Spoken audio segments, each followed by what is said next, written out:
요한복음 17장 지난주에 절반쯤 했죠. 이 17장 마지막 예수님의 기도잖아요. 기도. 예수님의 이 기도 내용은 너무 중요해요. 왜냐하면 예수님이 마지막에 온 마음을 다해서 기도한 내용이기 때문에 여기가 진짜 엑기스가 담겨져 있는 거라고 그랬잖아요. 복음의 엑기스.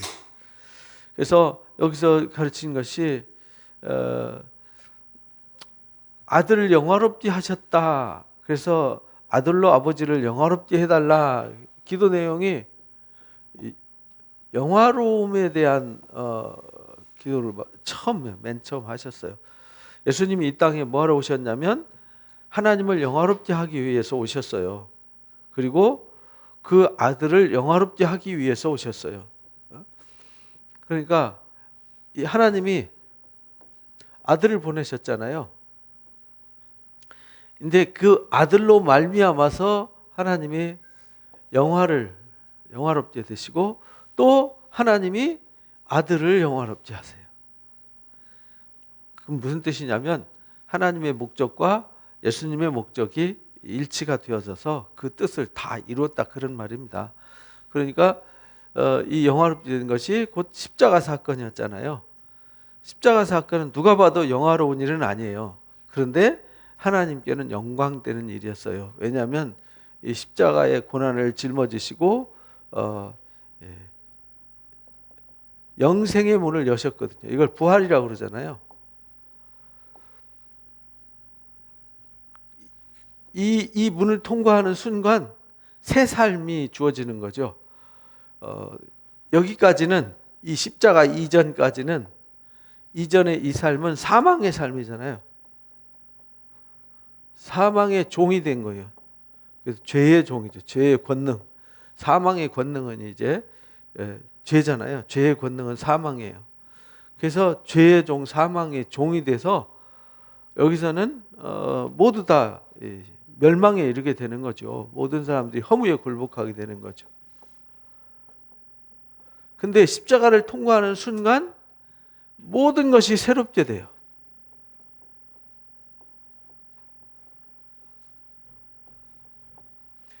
모든 것이 새롭게 되고 영화롭게 되기 때문에 예수님이 여기서 영광을 나타내신 거예요. 예수님이 하나님이 여기에 보내신 거예요. 여기에. 이걸 위해서. 이 모든 것을 폐하시기 위해서 오셨단 말이죠. 그래서 예수님을 믿는 사람들은 누구든지 다 유월절 어린 양과처럼 유월하는 거죠. 뭐가 유월하냐?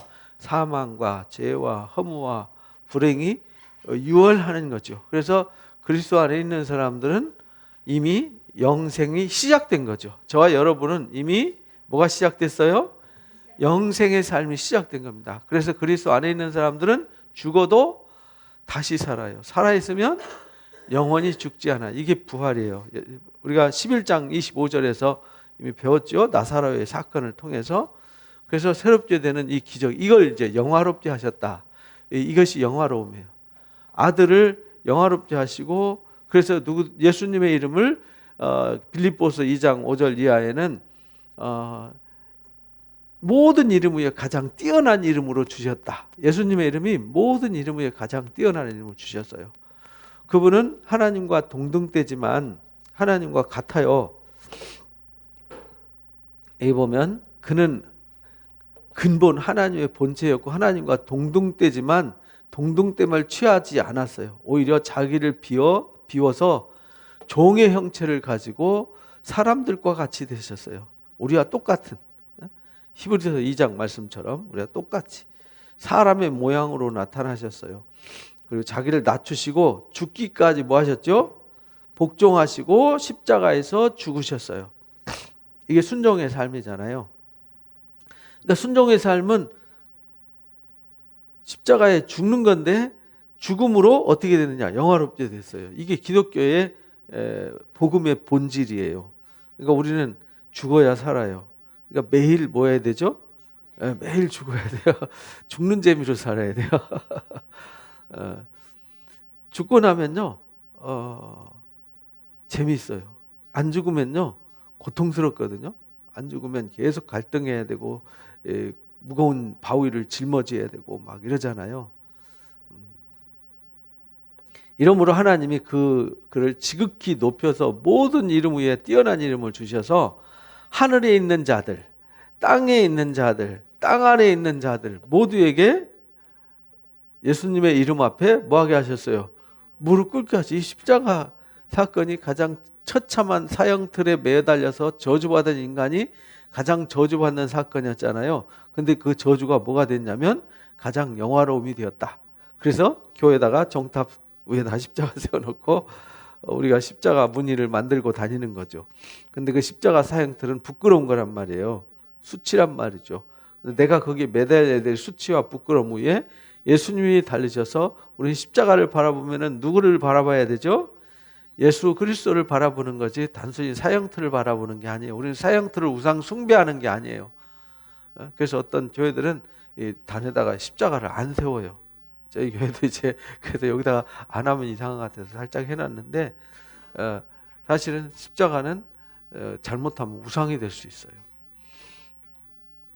거기에 매달리신 예수님의 본질을 믿어야 되는 것이지 단순히 십자가가 무슨 뭐 오주 영화에 나오고 무슨 오멘 영화에 나오고 뭐 무슨 이상한 영화에 나와서 드라큘라 영화 나와서 십자가 갖다 대면 귀신이 물러가고 뭐 이런 미신적 도구로 쓰여지는 게 아니라고요.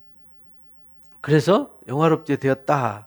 그래서 이 예수님, 그래서 모든 입으로 예수님을 주라고 시인해서 하나님께 영광 돌리게 하셨다. 그래서 영화롭게 하셨죠? 이 얘기가 요한복음 17장 지난주에 공부한 거예요. 이 17장은요 읽어보고 또 읽어보시고 막 암기하셔야 돼요. 예수님의 기도를 암기하셔서 예수님의 기도를 해야 돼요. 그래서 아버지에게 주신 모든 사람들에게 이 영생 주시려고 누구든지 예수께 나오는 모든 사람들에게 영생을 주시게 하시려고 주님이 권세를 가지고 오셨어요. 그래서 죽을 권세도 있고 살 권세도 주님이 있어요. 그래서 뒤에 이제 배우겠지만 빌라도가 내가 너를 죽일 권세도 있고 살릴 권세도 있다 그러니까 나는 네가 죽일 권세 살릴 권세로 죽고 사는 게 아니야. 나는 살 권세도 있고 죽을 권세도 내가 있어. 그러니까 스스로 자기 목숨을 버리는 거죠. 그죠? 왜냐하면 모든 사람들을 살리기 위해서 영생을 얻게 하기 위해서. 그래서 이 비밀, 이 아들을 보내신 이 하나님과 이 십자가에 매달리신 예수님을 아는 것이 곧 뭐냐? 영생을 얻는 비결이다라고 이제 3절에서 우리가 배웠어요. 그래서 유일하신 참 하나님, 그가 보내신 자 예수 그리스도를 아는 것이 곧 영생이다. 그리고 창세전에 내가 아버지와 함께 가졌던 영화, 그러니까 이 십자가 지시고 이 영생에 이르신 주님, 부활하신 이 부활의 주님은 원래 이 모습이 이 창세 전에 여기 이제 세상의 시작이잖아요. 시작. 창조의 시작. 이 창조의 시작인데 이 창세 전에 이게 이제 여기가 십자가가 종점이거든요. 이걸 종말이라고 그래요. 그래서 종말은 언제부터 종말이냐면 예수님이 십자가 지신 때부터 주님 다시 오실 때까지를 종말이라고 그래요. 그러니까 우리는 이미 어디를 살고 있죠? 종말을 살고 있어요. 신약시대의 사람들은 다 종말을 살고 있는 거예요.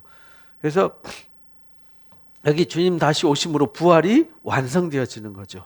여기서 부활의 이걸 믿으라고 여기 십자가를 통해서 부활의 삶을 보여주시고 이제 우리에게 여기 진짜 완전한 부활이죠. 여기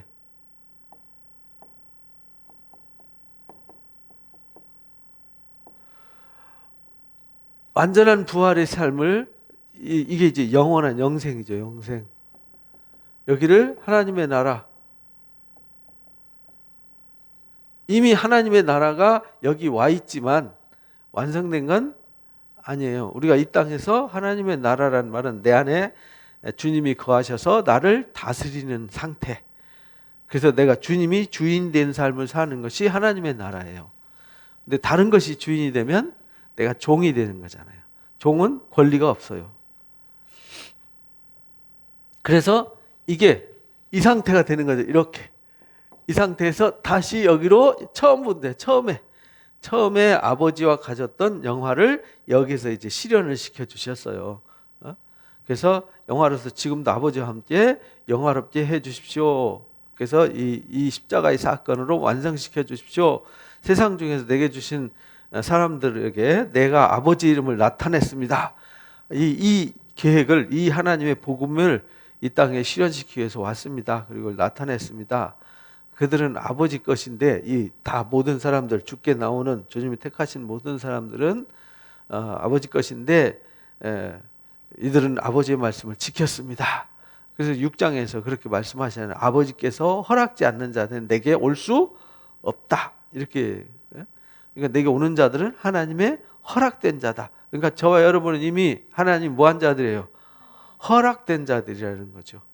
이게 우리 하나님 말씀을 듣는 것이 단순한 것 같지만요, 엄청난 역사예요. 말씀을 듣고 들린다는 건요, 내가 하나님의 선택받은 자다. 하나님의 특별한 사랑을 받는 자다. 그 영적인 엄청난 의미가 있는 건데 지금은 표시 잘 안 나요. 그죠?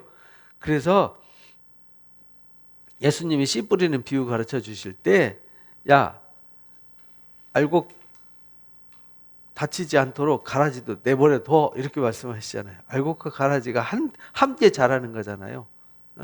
근데 알곡은 언제 추수하냐? 추수꾼 천사들이 추수 때 되면은, 때가 되면, 카이로스 때가 되면 추수하러 오신다. 그래서 계시록 14장에 낫을 휘둘러 거두죠. 거두는 역사가 있어요.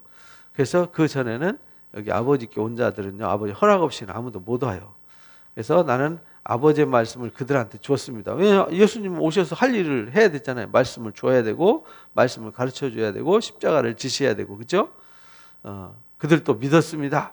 그래서 내가 그들을 위해서 비옵는 것은, 우리를 위해서, 이 땅에 있는 우리를 위해서 비는 것은 세상을 위한 게 아니라 내게 주신 자들을 위함입니다. 그건 아버지 것입니다. 그러니까 우리를 위해서 기도하는 거죠. 예수님 마지막 십자가 앞에 가서 이 십자가 너무 죽겠습니다. 꼭 내가 이 십자가 져야 되겠습니까? 이런 당신을 위한 기도가 아니라 지금 당장 코앞에 지금 십자가 지러 가시고 채찍 맞으시고 밤새 고난을 당하시고 처참한 징계를 당하시러 가셔야 되는데 그 앞에서 누구를 위해서 기도했어요? 우리를 위해서 기도하셨어요. 이게 놀라운 위엄이고 사랑이죠. 아버지 것은 다 내 것인데 내가 그들로 말미암아 영광을 받았습니다.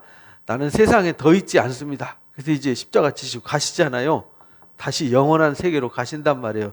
여기가 이제 완전한 하나님의 나라인데 우리가 여기 가는 거죠. 그래서 예수님이 여기로 나가는 길이 되고 진리가 되고 생명이 되는 거잖아요. 그래서 예수님은 가시지만 우리는 이 땅에 남아있기 때문에 아버지의 이름으로 그들을 보존해서 우리와 같이 곧 아버지와 아들이 하나 된 것 같이 우리도 하나가 되게 해주십시오. 이렇게 기도했단 말이에요. 그래서 우리가 하나님과 하나 되고 우리 서로 하나 되는 하나님 사랑, 이웃 사랑에 대한 진리를 실천해야 된다라는 것을 지난주에 배웠어요. 그 중에 이제 다는 아니고요. 가룟 유다는 예외였죠. 이 말을 하는 것은 그들로 내 기쁨을 그들 안에 충만해 가지게 하려고.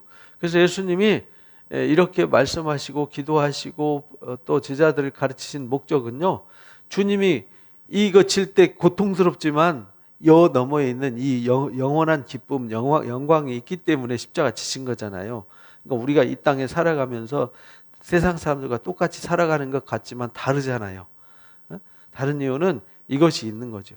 있는 거와 없는 거. 내일이 있는 사람과 내일이 없는 사람은 어마어마한 차이가 있는 거거든요. 우리는 영원한 내일이 있잖아요. 그것을 바라보면서 우리는 그 기쁨. 그래서 신앙이라는 건요, 기쁨이 있어야 돼요. 우리가 예수님을 여기 십자가 앞에 나와서 우리가 얻는 게 뭐냐면요, 기쁨입니다. 뭘 얻는다고요? 기쁨. 이 기쁨이 없으면 아무것도 아니에요.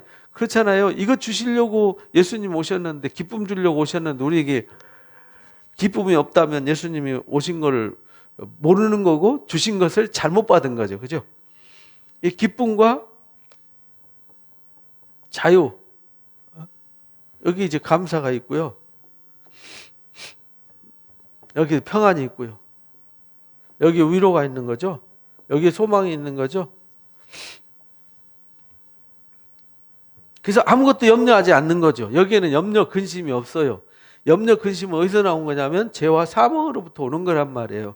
근데 우리 안에 죄와 사망 아래에 있는 사람들처럼 우리 안에도 슬그머니 근심이 오잖아요. 그죠?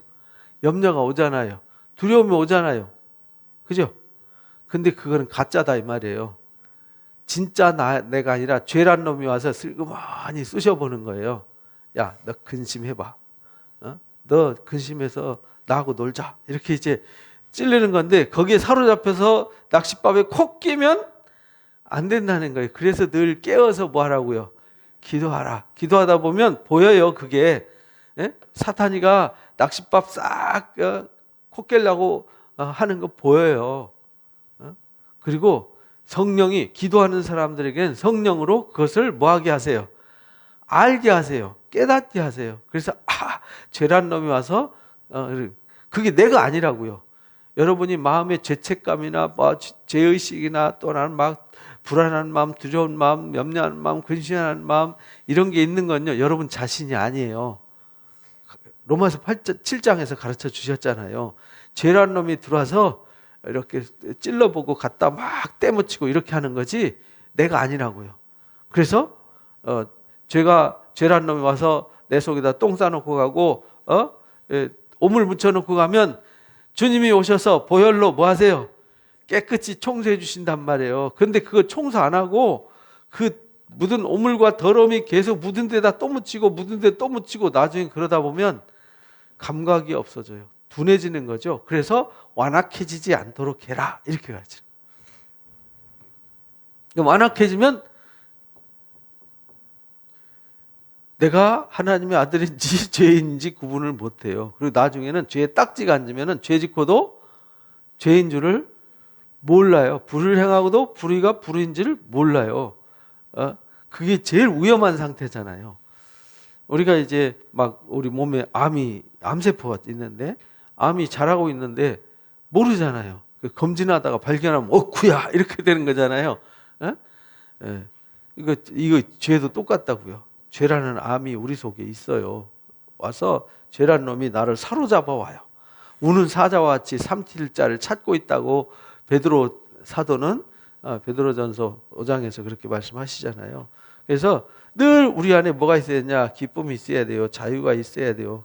감사가 있어야 돼요. 평안이 있어야 돼요. 위로가 있어야 돼요. 소망이 있어야 돼요. 그래서 교회는 이걸 강제로 주는 게 아니에요. 하나님이 주신 것을 받는 자들이 깨닫는 거죠. 그러니까 교회는요, 뭘 통제하고 막 감시하고 이런 건 다 가짜예요. 그렇죠? 이거 감시해서 통제해서 주는 게 아니잖아요. 그죠? 하나님 주신 것을 받는 자들 스스로 취하는 것들이죠. 그래서 우리가 충만하기를 바랍니다. 아버지의 말씀을 주었는데 세상이 우리를 미워하죠. 그래서 우리가 세상에 있는 동안에 사람들이 이유 없이 미워해요. 교회가 잘하든 못하든 미워해요. 요즘 이제 코로나가 확진자가 계속 나오는데 요즘 교회는 안 나오죠. 조용하잖아요. 그래도 교회가 하면 안 된다고 막 사람들이 그러잖아요. 마치 교회가 코로나 발원지인 것처럼 이렇게 호도를 한단 말이에요. 본능적으로. 이게 본능이에요. 교회가 아무리 잘해도 좋은 일 많이 해도 여전히 미워해요. 그건요 어쩔 수 없어요. 세상으로부터 칭찬받을 생각하지 말아야 돼요. 우리는 세상에 칭찬받으려고 사는 사람들이 아니잖아요. 우리는 세상에 불쌍히 여기고 긍휼히 여겨서 사람들을 살리고 구원하고 치유하려고, 그리고 우리에게 이 산소망을 우리에게 주어서 구원받게 하려고 우리가 일하는 거지. 세상 사람들 한테 아부해가지고 세상 사람한테 잘 보이려고 일하는 건 아니란 말이에요. 그러니까 이게 기독교는 도덕과 윤리의 종교가 아니에요. 생명의 종교라고요. 생명과 소망의 종교라고요. 세상에서 여기 아래에서 조금 똑똑하고 잘나고 뭐 수고하고 뭐 봉사 좀 하고 뭐 선한 일 했다고 해서 여기 가는 건 아니다 이 말입니다. 이걸 얻는 것이 아니라는 거예요. 그거는 이 안에 사는 사람들은 진리가 그 안에 있고, 그렇잖아요. 기쁨이 있고 자유가 있고 감사가 있고 평안이 있고 소망이 있고 이 선한 것이 가득 찬 사람이 세상에 악을 드러내놓고 불의를 드러내겠어요? 그 말도 안 되는 얘기지. 그러니까 여기에 포커스를 맞추면 세상에 선을 행하라 하지 않아도 선을 행하게 돼 있고요. 어둠 속에 빛을 비추게 돼 있어요. 그러니까 본질에 충실하면 나머지는 자동으로 되는 거란 말이죠. 그래서 비 없는 것을 우리를 데려가는 데 목적이 있는 것이 아니라 우리를 보존하기 위해서 기도하셨어요. 그 뭘로 보존하냐면 진리로 우리를 거룩하게 보존하는 거예요. 근데 그 진리가 곧 뭐냐면 아버지의 말씀이다. 이렇게 지난주 여기까지 공부했어요. 그러니까 우리가 이 놀라운 사실을 가슴에 새기고 이 정체성과 정신을 잃어버리면 안 돼요. 이게 정말 요즘 기독교인들처럼 허약하고 정말 나약한 기독교인들 흔하지 않습니다. 너무나도 그냥 그 바람에 나는 겨처럼 이 사람들이 기독교인 맞아? 이런 사람들이 너무 많아요. 그 진리는 아예 구하지도 않고요. 뭐 진리가 있는지조차도 모르고요. 진리를 구할 생각도 하지 않아요.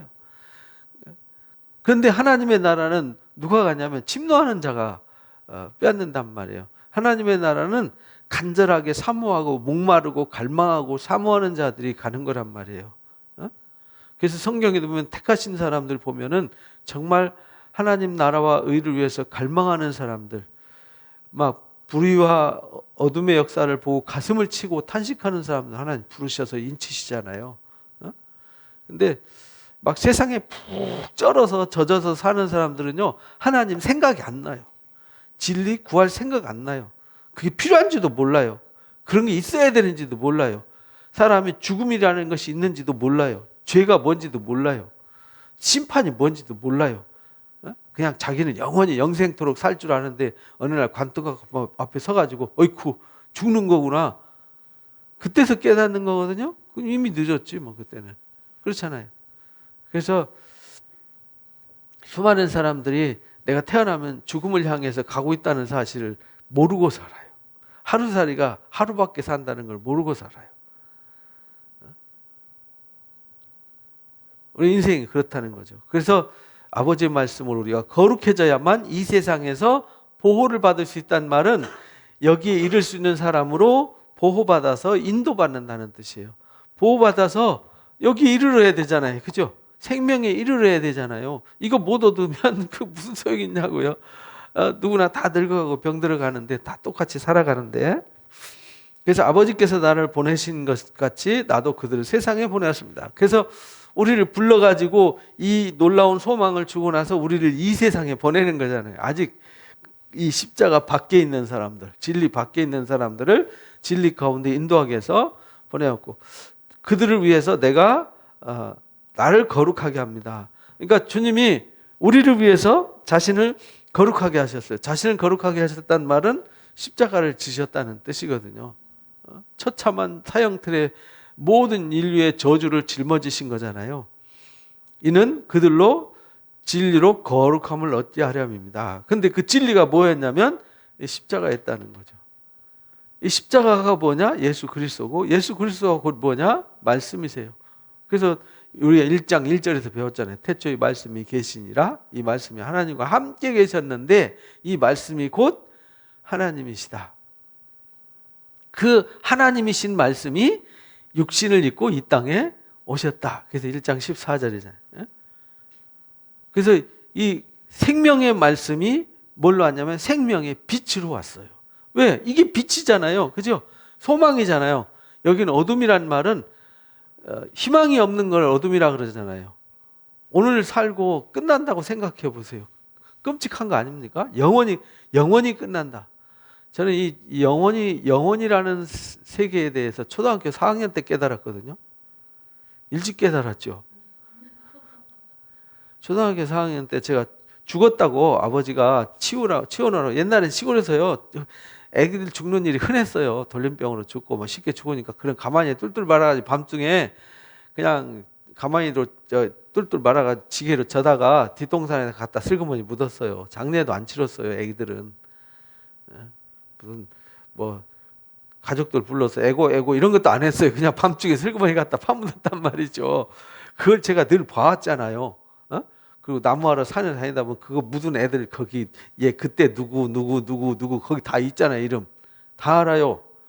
거기 지나갈 때마다 나도 죽었으면 저기 파묻혔을 텐데 이 생각 초등학교 4학년 때 했다니까요. 근데 쟤네들 저 파묻히면 언제 일어나지? 언제 일어나나요? 못 일어나잖아요. 그래서 그때부터 죽음이 뭘까를 생각했어요. 죽음이 한 번 죽으면은 몇 년 후에 다시 돌아오지? 10년 후, 100년 후, 1000년 후, 10,000년 후, 1억 년 후, 1조 년 후, 1경년 후 안 돌아와요. 영원히 안 돌아와요. 영원히 돌아올 수 한 번 죽으면 끝이에요. 영원히 끝이에요. 다시 돌아오는 게 없어요. 그러면 산다는 게 뭐지? 그러면은 1년 더 사나 1년 빨리 죽으나 무슨 차이가 있는 거지? 내 초등학교 4학년 때 그 생각을 했다니까요. 아침 먹고 죽으나 점심 먹고 죽으나 뭔 차이가 있지? 그렇잖아요. 밥 한 끼 더 먹고 죽는 거하고 덜 먹고 죽는 거하고 뭔 차이가 있지? 그래서 자다가도 그 생각은 벌떡 일어났다니까요. 야, 큰일이다. 이 죽는다는 건 이거 심각한 문제구나. 야, 그 초등학교 4학년 때 죽음을 생각해. 야, 죽는다는 건 정말 심각. 그때부터요. 이 죽음 너머에 뭐가 있을까? 이 죽음을 피하고 죽음을 이길 수 있는 방법 뭔가 있을 거다. 그래서 불교에 한동안 심취를 했어요. 윤회설이 있잖아요. 근데 윤회설이 불교의 교리가 아니란 말이에요. 그 조라스터교나 힌두교나 마니교 뭐 이런 데서 나온 거란 말이죠. 무도원. 그것도 아닌데? 그건 뭐지? 그러다가 이제 하나님을 만나게 돼요. 그럼 그렇지. 사람이 영원히 죽는다는 거, 영원히 없어진다는 거 말이 돼? 말도 안 되지. 그럼 이 땅에 왜 왔어? 어디서 온 거야? 그러면 나는 어디서 온 거지? 막 아주 어려서 철학자가 됐어요. 그래서요. 맞아. 예수님을 믿으면 영생. 그래서 성경에 복음서에 보니까 영생이라는 단어가 있더라고요. 그래서 예수님 얘기가 나오면서 이 영생 얘기가 나. 그래. 예수 믿으면 모든 죄와 사망을 멸하고 영생을 얻는 거구나. 이 비밀을 알고 저는 이제 이 땅에 죽음을 위해서 사는 사람이 아니라 이 영생을 위해서 사는 사람이 되었어요. 그래서 그 진리를 깨닫고 그 진리를 가르치는 사람이 된 거죠. 예수님도 이 땅에 오셔서 그 얘기한 거예요. 진리로 거룩함을 얻게 하려면 내가 비옵는 것은 여기 이제 내가 비옵는 것은 여기 기도 내용마다 그러잖아요. 내가 비옵는 것은 이 사람들만 위한 게 아닙니다. 자기 제자들, 지금 주님 앞에 오는 제자들만 위한 게 아닙니다. 그들의 말로 말미암아 나를 믿는 사람들도 위함입니다. 그러니까 지금 우리를 위해서도 기도하는 거잖아요. 그죠? 그 당시의 사람들뿐만 아니라 주님 다시 오실 때까지 복음을 전하고 전하면서 복음을 듣는 모든 사람도 위함입니다. 아버지요, 아버지께서 내 안에 내가 아버지 안에 있는 것 같이. 이게 이제 영적 신비란 말이에요. 아버지께서 내 안에, 하나님이 예수님 안에, 예수님이 아버지 안에 있는 것 같이 그들도 다 어떻게 돼요? 하나가 되어 우리 안에 있게 해주십시오. 우리 안에란 말은 아버지와 아들 안에.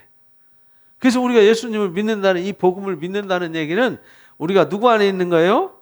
아버지와 아들 안에. 또 내 안에 누가 있는 거예요? 아버지와 아들이 내 안에 있는 거란 말이에요. 근데 이 사실을 알게 하고 이 사실의 깊은 영적 진리 가운데 나아가게 하시는 분이 누구냐면 진리의 성령이란 말이죠. 그래서 우리가 16장에서 진리의 성령 오시면 죄에 대해서, 의에 대해서, 심판에 대해서 그리고 장래일을 알게 하고 우리를 진리 가운데 인도할 거다. 그는 내 것을 가지고 와서 알릴 것이다. 이렇게 이제 우리가 배운 거란 말이죠. 그게 이제 핵심 키워드잖아요. 근데 이 사실은 성령으로 나타내신 일이기 때문에 육신으로는 도무지 알 수가 없다. 그래서 여러분들 고린도전서 말씀이 이게 굉장히 깊은 말씀이거든요. 이걸 잘 알아야 돼요. 내 말과 전도함이 사람의 지혜로 하지 않고 뭘로 했어요? 성령의 나타남과 능력으로 했어요. 사람의 지혜로는요 알 수가 없어요. 하나님의 능력에 있게 하려고 한 건데 온전한 자들 중에서 지혜를 말하는데 이 지혜는요 이 세상의 지혜가 아니에요. 통치자의 권력 있는 철학자들의 지혜들, 인문학자들의 지혜가 아니라고요. 그러니까 인문학자들이나 철학자들이 이 지혜를 알 길이 없죠. 왜냐하면 인문학적, 이 철학적 지혜는 논리적인 지혜거든요. 근데 논리라는 건 내 눈으로, 손으로 만져지고 보고 느껴지는 건데, 이건 그렇게 인간의 지혜로는 알 수가 없어요. 은밀한 가운데 있는 누구 지혜요? 하나님의 지혜를 만졌는데, 이건 어떻게 된 거죠? 감춰졌어요. 감춰졌기 때문에 보여주는 때에 본 사람만 알 수 있어요. 이걸 뭐라고 그러냐면 계시라고 그래요. 계시. 예수 그리스도의 계시, 예언. 계시가 뭐냐면 아포칼립시스라고 하는 말이 이렇게 감춰진 거예요. 감춰놨으니까 이건 똑똑하다고 보는 게 아니에요. 보여줘야만 보여주는 거예요. 보여줄 사람이 보여줘야만 알 수 있어요.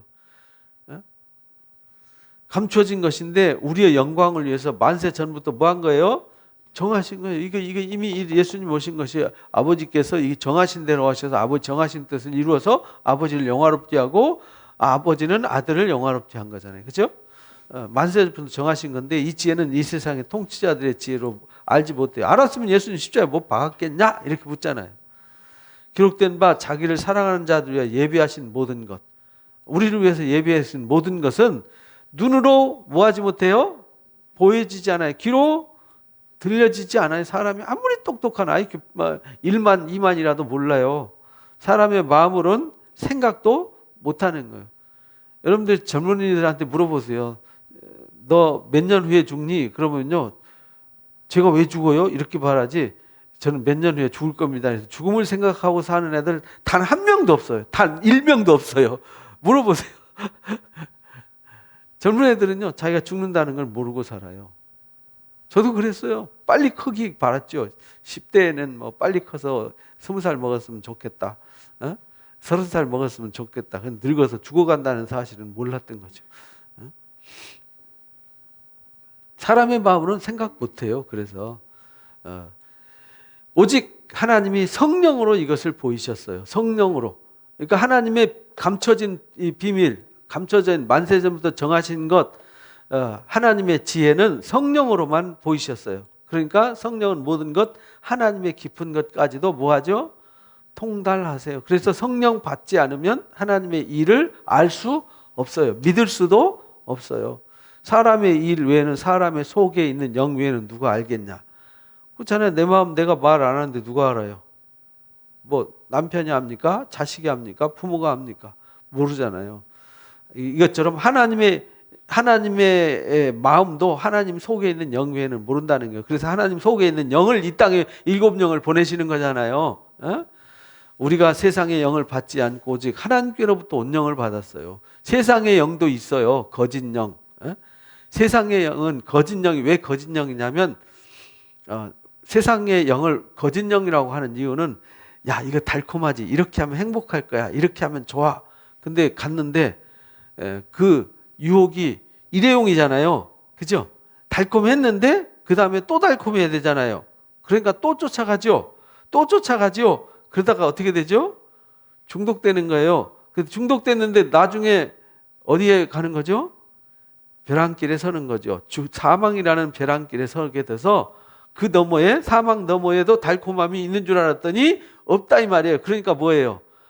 아무리 좋은 얘기도 거짓말이란 말입니다.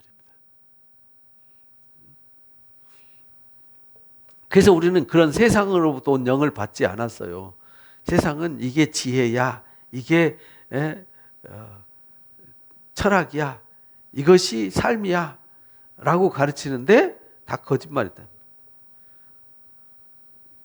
근데 그게 인생이고 그게 뭐라고 해서 가르쳐서 가가지고 이게 인생이구나 한 사람은 지금까지 단 한 명도 없었다는 겁니다. 다 뭐라고 했냐? 아무것도 아니구나 인생. 헛되고 헛되니 헛되고도 헛되더라. 불교 뭐 성철 스님 우리나라 유명하잖아요. 산은 산이요 물은 물이로다. 다 지나가고 아무것도 아니더라 이 말이거든요. 만물은 가만히 있는데요. 인간만 소멸되고 없어지는 거예요. 허무한 것이죠. 오직 하나님으로부터 온 영을 받았으니 우리로 하여금 하나님께서 우리에게 은혜로 주신 것들을 뭐하게 하려고요? 알게 하기 위해서 성령을 부어주시는 거예요. 우리가 이것을 말하거니와 사람의 지혜로 가르친 말로 하지 않고 성령께서 가르친 것으로 해요. 영적인 일은 영적으로만 분별할 수 있기 때문에. 그래서 교회 오면은 단순히 어떤 이론이나 지식이나 철학을 배우는 게 아니고요. 영적인 일을 배우는 거예요. 그래서 이 포도나무 대신 예수님에게 접붙여지는 거죠. 접붙여졌을 때 뭘 공급받냐면 예수님으로부터 생명과 이 하나님의 영으로부터 진리를 공급받는 거죠. 그래야 우리가 똑같이 예수님의 본질과 같아지는 거죠. 그렇잖아요. 접붙여졌다는 얘기는 나무와 본질이 어떻게 되는 거죠? 같아지는 거예요. 본질이 DNA가 같아진다고요. 그래야 이 열매, 이 나무가 원하는 열매를 가지가 맺는 거죠. 그죠? 그러니까 우리가 주님 안에, 주님이 내 안에가 그 말이에요. 접붙여졌다는 말은 나무가 가지 안에, 가지가 나무 안에 이런 말이잖아요. 육에 속한 사람은 하나님의 성령을 안 받아요. 그래서 죽어도 아멘을 안 하잖아요. 아멘 안 합니다. 그래서 제가 이제 장례식장이나 또는 어디 믿는 사람들한테 아멘 하세요. 아멘 하시면요 마음이 열려요. 끝까지 안 하는 사람이 있더라고요. 근데 어제 장례식장 가가지고 신성희 집사님 이제 어머니 이제 말씀을 잠깐 전해드리고 기도해드리고 이제 아멘 하세요. 이제 하니까 아멘 하시더라고요. 아멘이 아무나 하는 게 아니에요. 이건 마음에 하나님의 영이 간섭하셔야만 아멘 할 수 있어요. 이 아멘이라는 말이 엄청난 역사입니다. 받지 않아. 이는 그들이 그에게는 어리석게 보이며 그것들을 알 수도 없나니 영적인 그 일은 영적으로만 분별될 수 있기 때문이다. 신령한 자들만 판단할 수 있어요. 그래서 누가 주를 알아서 주를 가르치겠느냐? 우리가 그리스도의 마음을 가졌느니라. 이게 2장 얘기거든요. 이게 이제 깊이 묵상해 보세요. 이 말씀 속에 놀라운 신비가 감춰져 있거든요. 요한복음 그래서 17장의 말씀이 그런 얘기예요. 아버지께서 내 안에 내가 아버지 안에 있는 것 같이 그들도 하나가 되어 우리 안에 있게 해서 세상으로 아버지께서 나를 보내신 것을 믿게 하옵소서. 내게 주신 영광을 내가 그들에게 주었사오니 이는 우리가 하나가 된 것 같이 그들도 뭐가 되게 하려고요? 하나가 되게 하려고 그러는 겁니다. 그래서 이게 주님의 영광이란 말이에요. 십자가가 가슴에 있다는 얘기는요. 주님의 영광이 있다는 얘기고요. 하나님이 내 안에 있고 주님이 내 안에 있다는 거예요. 그래서 여러분들 집이 뭐 200평짜리 사는 사람이 행복하고 뭐 2평짜리 사는 사람은 불행하고 그런 건 아니거든요. 1평짜리 살아도 행복한 사람이 있어요. 200평짜리 살아도 저주받은 인간으로 사는 사람이 있잖아요. 가족도 몰라보고 형제도 몰라보고 자기도 잘 모르고 막 돈에 취하고 쾌락에 취하고 권력에 취해가지고 정말 추하게 사는 사람들 있잖아요. 그러나 단칸방에 살아도요 그냥 사랑하는 가족들과 오손도손 알콩달콩 사는 행복한 사람이 있잖아요. 곧 내가 그들 안에 있고 그들 안에 곧 이게 뭐냐면 아버지 영광을 주었는데 그들이 우리가 하나 된 것 같이 하나가 될 때 내가 그들 안에 있고 아버지께서 내 안에 계셔서 그들로 뭘 이루죠? 온전함을 이루어 하나가 되게 하려는 이유는 아버지께서 나를 보내신 것과 나를 사랑하심과 같이 그들도 사랑하신 것을 어디로 알게 해요? 세상으로 알게 하려 합니다. 그래서 우리가 세상 사람들과는 완전히 구별된 존재라는 것을 알게 한다. 아버지여, 내게 주신 자도 나 있는 곳에 나와 함께 있어. 이렇게 말했잖아요. 내게 주신 자가 누구냐면 주님에게 나와서 주님을 믿는 사람들, 이 사람들도 어디로 가는 거죠? 주님 계신 곳에. 그래서 예수님이 14장에서 그랬잖아요. 내가 가면 너희 있을 곳을 준비할 거다.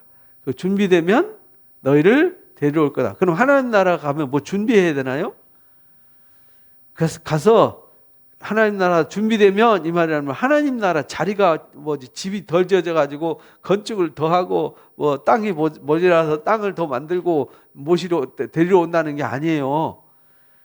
거기서 준비가 되면이란 말은 그 하나님의 나라는 이미 완성된 나라잖아요. 여기는 이미 다 준비되고 완성. 여기는 또 따로 뭐 준비할 게 없어요. 하나님의 나라는. 그럼 누가 준비돼야 되죠? 우리가 준비돼야 되는 거죠. 그래서 때가 안 된 거죠. 나 있는 곳에 나와 함께 있게 하는 것이 이게 하늘의 소망이란 말이죠. 아버지께서 창세전부터 나를 사랑하심으로 창세 이전부터, 이 만물이 시작하기 이전부터 내게 주신 나의 영광을 그들로 보게 하시기를 원합니다. 그러니까 이 창세전부터 있던 영광, 우리가 이 땅 여기 부활 후에 이 세상 주님 오셔서 심판하시고 나서 이루시는 영광의 나라의 소망, 여기와 여기를 보게 해달라. 그걸 봐야 바라보고 가는 거잖아요. 그죠? 여행도 가본 사람이 가더라고요. 제주도도 여러 번 가본 사람은요, 가서 어디 가면 재밌고 어떻게 놀아야 되는지 잘 알아요. 근데 처음 가면요, 어디부터 가야 될지 몰라요. 더듬고 헤매다 시간 다 보내고 가면 뭐가 있는지도 모르고, 그래서 이제 두 번, 세 번 가다 보면 알게 되는 거죠. 제가 이스라엘을 11번 갔다 왔잖아요. 이제 여러 번 갔다 오다 보니까 이제 어디를 가야 될지, 뭐 가지 말아야 될지 갈 때를 다 알아요. 대부분 가면 천주교 성지 순례를 하거든요.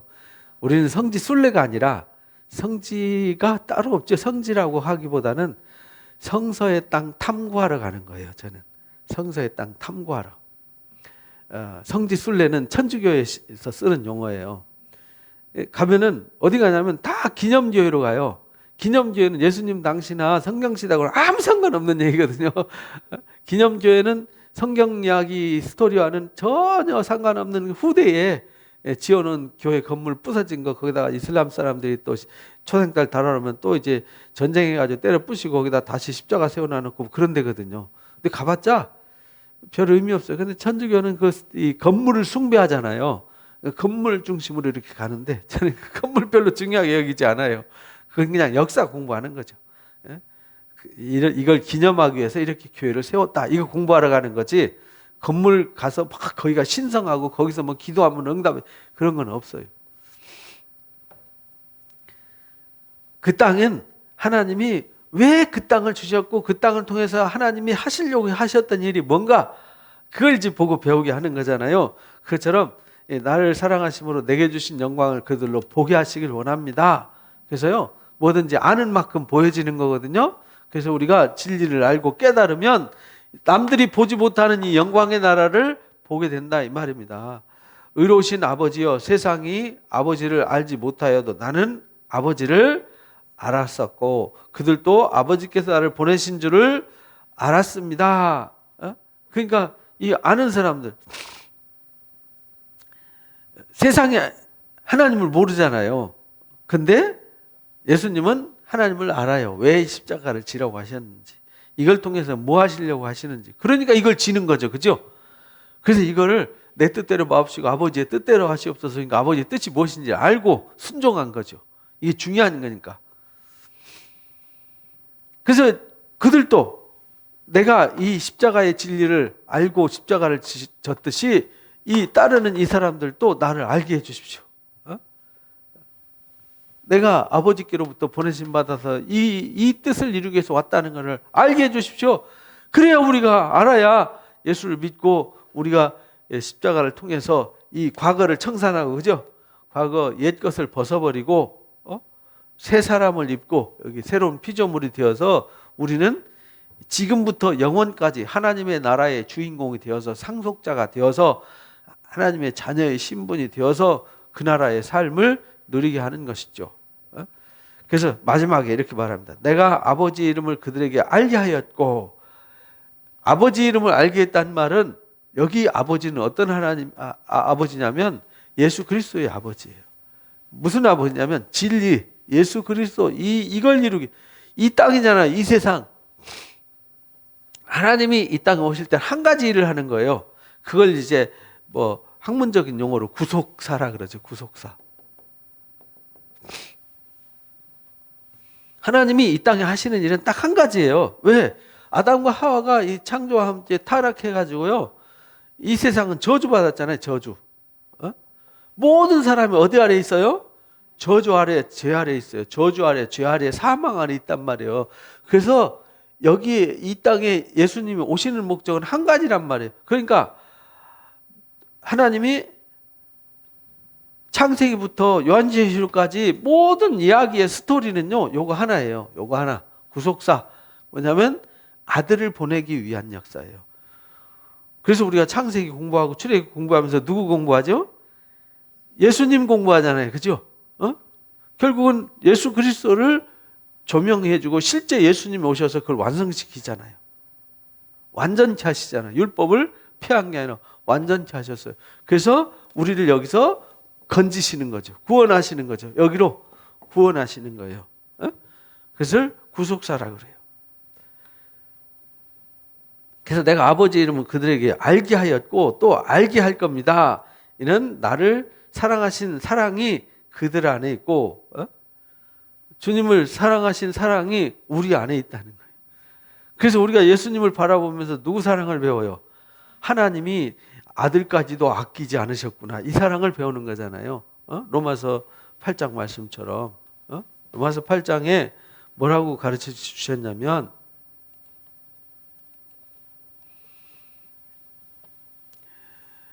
그런즉 이 일에 대해서 무슨 말 하겠느냐? 만일 하나님이 우리를 위하시면 누가 우리를 대적하겠느냐? 무슨 소리냐면 여기 하나님이 미리 아신 자들을 아들의 형상을 본받게 하기 위해서 미리 결정하셨어요. 결정하시고 이는 그 많은 사람 형제 중에서 뭐가 되게 해요? 맏아들이 된다는 말은 상속자가 되게 한다는 뜻이에요. 고대 시대는 맏아들이 상속자거든요. 상속자가 되게 하셨습니다. 미리 이렇게 결정하신 이유는 그들을 불러가지고 그죠? 부르신 그들을 뭐하게 해요? 의롭다 한다. 그 말은 죄를 없이 한다. 죄를 깨끗하게 한다. 죄를 없애준다. 의롭다 하시고 의롭다 하신 그들을 뭐하게 하죠? 영화롭게 한다. 여기 아버지의 이름을 영화롭게 했습니다. 나도 아버지를 영화롭게 했고 아버지께서 나를 영화롭게 했습니다. 그래서 우리 믿는 사람들도 예수님으로 말미암아 영화롭게 되기를 바랍니다. 라고 우리 앞에서 기도 배운 거잖아요. 그죠? 그것처럼 그들을 또한 영화롭게 하셨습니다. 그러니까 이 일에 대해서 무슨 말 하겠냐 이 말이에요. 우리를 영화롭게 하는 이 일에 대해서 누가 무슨 소리 하겠냐? 만일 하나님 우리를 위하시면 누가 우리를 대적하겠냐? 자기 아들을 뭐하지 않고 아끼지 아니하시고 우리 모든 사람을 위해서 내주신 하나님이 어찌 그 아들과 함께 모든 것을 우리에게 주시지 않겠느냐? 이게 하나님께서 아들을 사랑하셨는데 그 사랑을 통해서 하나님이 우리를 얼마나 사랑하는지를 알게 하셨다 그 말이죠. 누가 하나님 택하신 자를 고박을 하겠느냐? 의롭다 하신 분이 누군데? 하나님 전권을 가지고 주권을 가진 분 하나님이 하시는데 누가 정죄하겠느냐? 다시 살아나시는 예수님인데 예수님이 다시 살아나심으로 의롭다 하셨기 때문에 다시 정죄할 수 있는 존재가 사라져버린 거죠. 이 정죄는요 태어나면서 죄 아래 태어났기 때문에 사탄이가 너는 죄의 종이야 내 종이야 너는 죽어 이렇게 가르쳤는데 예수님이 오셔갖고 아니야 나를 믿으면 내가 값을 지불했기 때문에 죄가 없어지는 거야. 그래서 나로 말미암아 다 의롭게 되는 거야. 이렇게 가르쳐 주잖아요. 그는 하나님 우편에 계신 분이다. 우리를 위해서 뭐 하시고 계시죠? 간구하신다. 그래서 우리를 위해서 십자가 지시고 영화롭게 되셔서 하나님 우편에 앉아 계시다.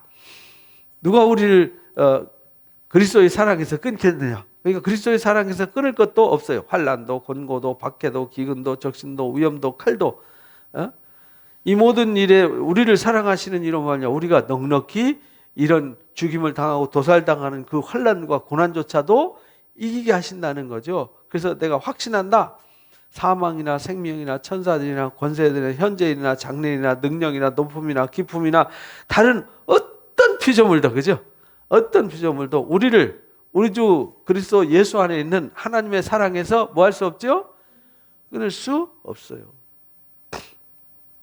하나님과 우리 사이에 연결된 이 사랑은요 끊을 게 존재하지 않아요. 그 사랑은 영원한 거죠. 근데 그걸 알게 하는 거죠. 근데 그 일을 성령으로 깨달아 알게 한다. 그러니까 아버지여 그들로 이걸 알게 해 주십시오.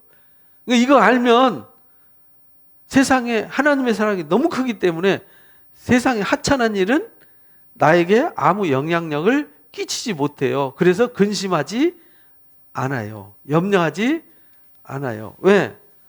나를 보호하시고 나를 지키시고 나를 이끄시고 나를 영화롭게 하실 분이 내 곁에서 지금부터 영원까지 동행하시는데, 그죠? 조금 힘들고 피곤할 뿐이죠. 피곤하면은 아버지 품 안에 기대서, 그렇잖아요. 아기가 막 엄마 잃어버려가지고 힘들고 막 하다 울다가 엄마 만나서 엄마 품 안에 있으면은 거기가 천국이잖아요.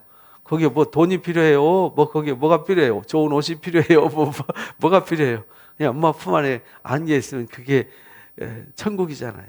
그냥 새끈새끈 자잖아요. 그죠?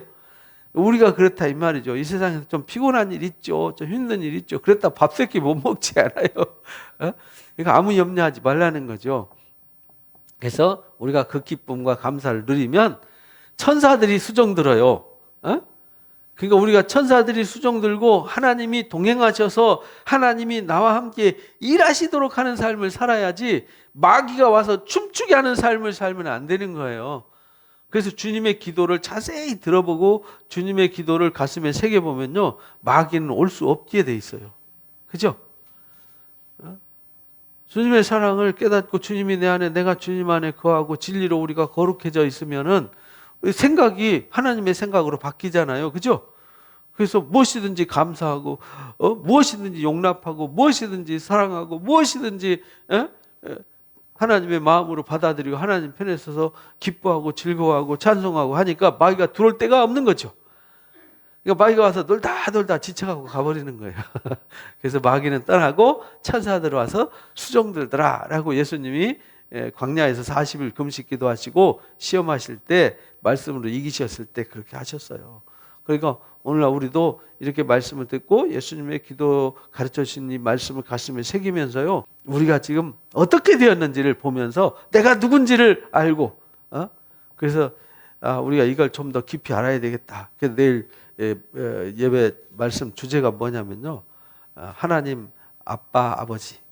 하나님 아빠 아버지. 하나님 아빠 아버지.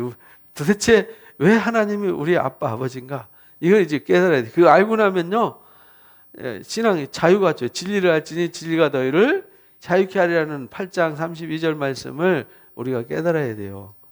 그래야 신앙을 생활을 하면서 자유가 있어야지, 막 요렇게 해야 된다, 저렇게 해야 된다, 요래야 된다, 저래야 된다, 이만큼 해야 된다, 막 얽매여서 살면 안 돼요.